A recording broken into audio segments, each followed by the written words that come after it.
Você com certeza já ouviu falar do período regencial, mas não sabe everything, tudo que eu vou te falar aqui nesse vídeo. Então fica comigo até o final porque eu te garanto que vai valer muito a pena. Mas antes você já sabe, né? Produção, solta a vinheta, produção.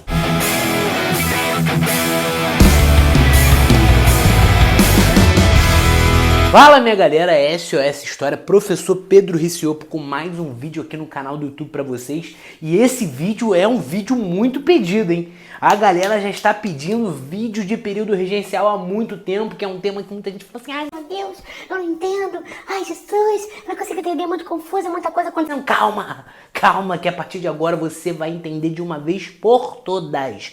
Período regencial para nunca mais errar nas suas provas. Mas antes de mais nada, se inscreve no canal, ativa o sininho, curte esse vídeo para ajudar o SOS História a crescer cada vez mais. A gente precisa de você ajudando a gente a crescer cada vez mais. E ó, tu já sabe, né? Se tu quiser tirar print desse quadro maravilhoso, dessa parte 1, tá? Só a parte 1, tá? A gente tá só começando. Sobre período regencial, ó, vou soltar um groove.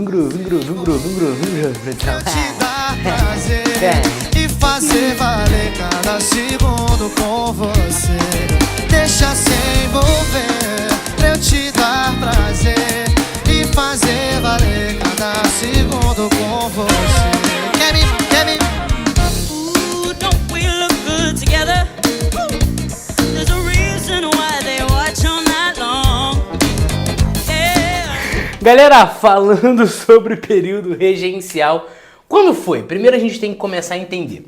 A primeira coisa, você tem que voltar e assistir as aulas de Primeiro Reinado para entender toda a sequência. Ali em 7 de abril de 1831, o Dom Pedro I vai abdicar do trono e ele vai deixar no seu lugar o seu sucessor, Dom Pedro, que vai vir a ser Dom Pedro II.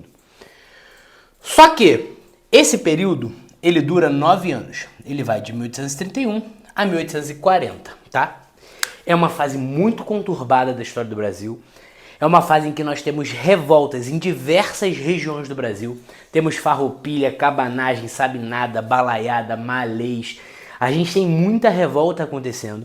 É um momento de muita instabilidade política. E é um momento em que o Brasil não vai ter imperador. Por quê? Porque o filho de Dom Pedro I, o seu sucessor, não tinha idade suficiente para assumir o trono quando o Dom Pedro I abdica. Ele era uma criança de 5 anos e ele tem que esperar, né, para completar a maioridade. Você sabe, se você não sabe, você está sabendo agora que não é isso que vai acontecer, não vai esperar.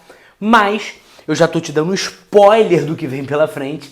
Mas é um período em que o Brasil vai ser governado por políticos, por figuras políticas, enquanto Dom Pedro não atingia a sua maioridade.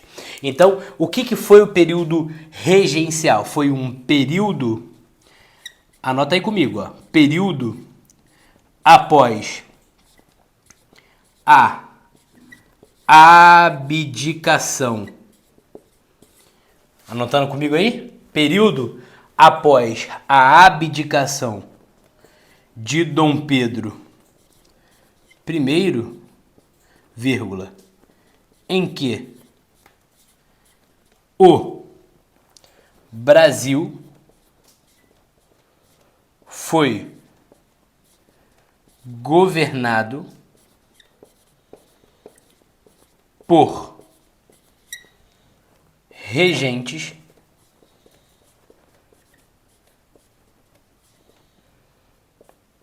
entre parênteses políticos. Período após a abdicação de Dom Pedro I, vírgula, em que o Brasil foi governado por regentes políticos, vírgula, enquanto Dom Pedro não alcançava a maioridade.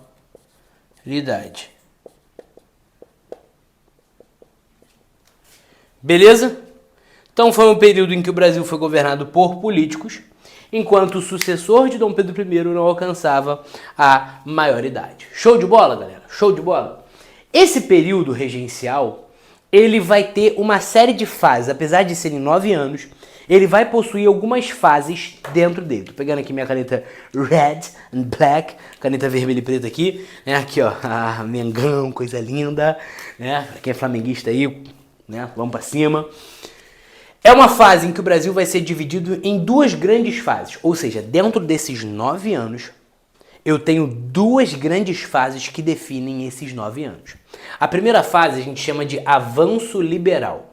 O avanço liberal vai de 1831, quando começa, até 1837. É só você pegar a sua mão aqui, ó, faz esse teste aqui comigo. Faz esse teste não, faz agora. Fecha a mão aí de casa, fecha a mão aqui. Agora, avanço liberal. Na tua concepção, na fase do avanço liberal, olhando a mão, olha a tua mão aí. O poder, ele está centralizado ou ele está descentralizado?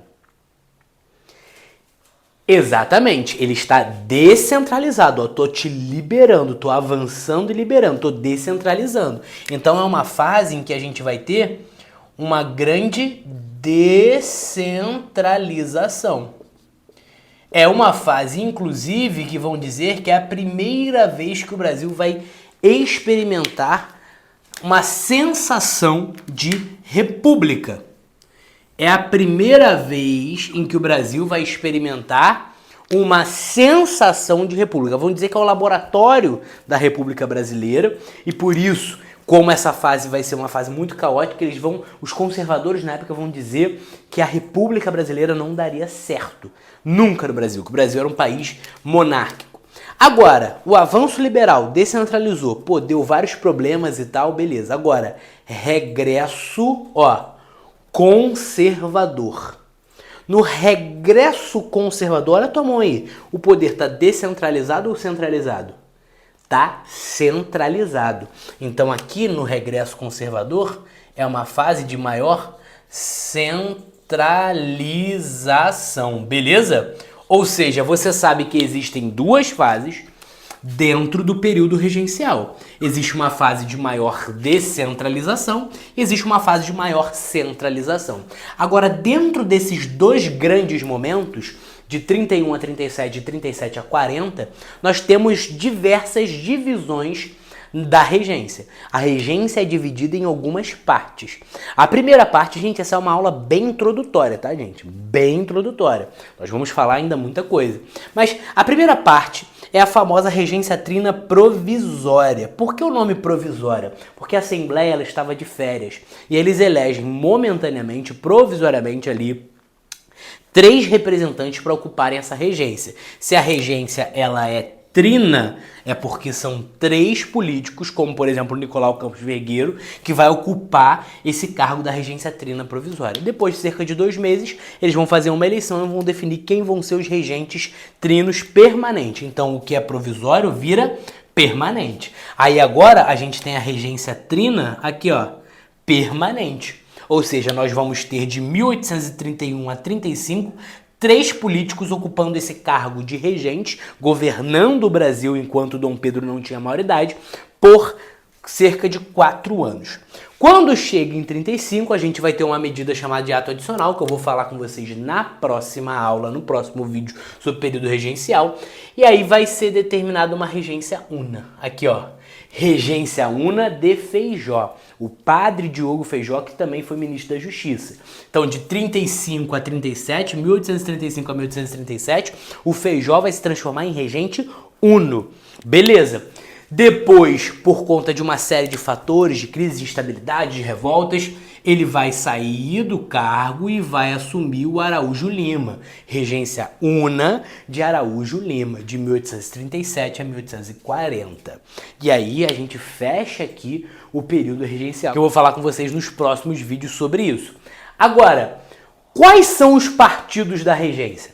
Lembra que durante o primeiro reinado nós temos 2 grandes grupos políticos que eu falei no último vídeo, que são 2 grandes correntes de opinião, mas que não são partidos propriamente organizados como você conhece hoje.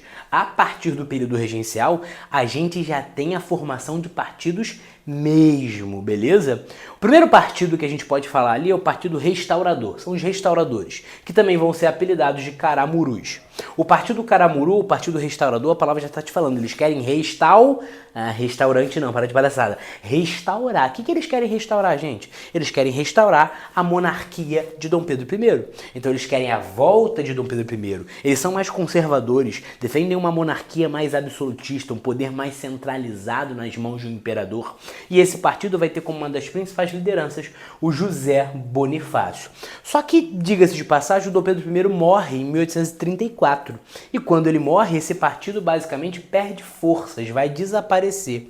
Esses caras aqui, quando perdem força, eles se juntam a um outro partido que já existia, que são os liberais moderados. Então, os restauradores, quando Dom Pedro I morre em 1834, passam a se juntar aos liberais moderados. Esses liberais moderados, que já existiam antes dos restauradores se juntarem a ele, são chamados de chimangos. Esses caras, eles são o seguinte, a palavra já está te falando, eles são liberais. Mas eles são liberais o quê? Moderados. Eles são ali no meio termo. Eles não são muito radicais, tá ligado? Eles são ali, ó, no meio do caminho. Então esses caras, eles são parte ali de uma aristocracia rural, são parte, de certa forma, de uma elite do Brasil. Esses caras, eles defendiam que a ordem existente, ela tinha que permanecer. Ou seja, o Brasil, ele deveria manter a sua monarquia.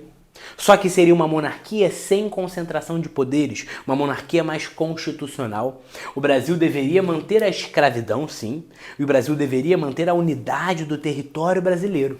A unidade territorial tinha que ser preservada. Nós vamos ter ali nomes como Diogo Feijó, como Evaristo da Veiga e também como Bernardo Pereira de Vasconcelos. É um grande político ali que vai fazer parte dessa fase aqui.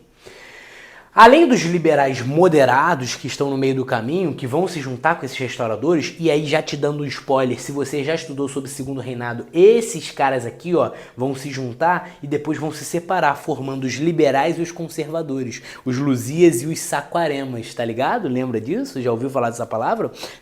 É a partir da separação desses liberais moderados por conta da junção desses restauradores a eles, depois eles se separam, formam liberais e conservadores. Aí aqui eu tenho também os liberais exaltados, que são chamados, apelidados de jurujubas. Aqui chimangos, aqui jurujubas. Só que o nome já tá te falando, eles são o quê?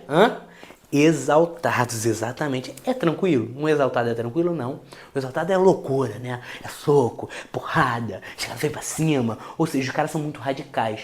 É um partido mais radical. Olha o que eles defendem. Fim da monarquia, gente. Fim do poder moderador. Implementação de uma república no lugar de uma monarquia. Aí você vê quem é o líder, por exemplo, Cipriano Barata, olha só, que participou o quê? Da Confederação do Equador, da Revolução Pernambucana, então que defendia, já tinha defendido movimentos de caráter republicano. E o Major Miguel Frias, do Exército, também vai participar desse movimento, defendendo o fim da monarquia. Só que como eram muito radicais, muito exaltados, eles acabam perdendo força no cenário político brasileiro, e quem ganha mais força são esses liberais moderados. Aqui tem um mosquito aqui que tá me atrapalhando na gravação e vou deixar assim mesmo. Gostou desse vídeo? Se inscreve no canal, ativa o sininho e curte para ajudar a gente a crescer cada vez mais. Vamos pra cima, produção, já puxa esse barco.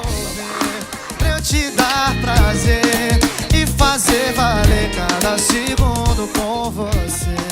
Deixa sem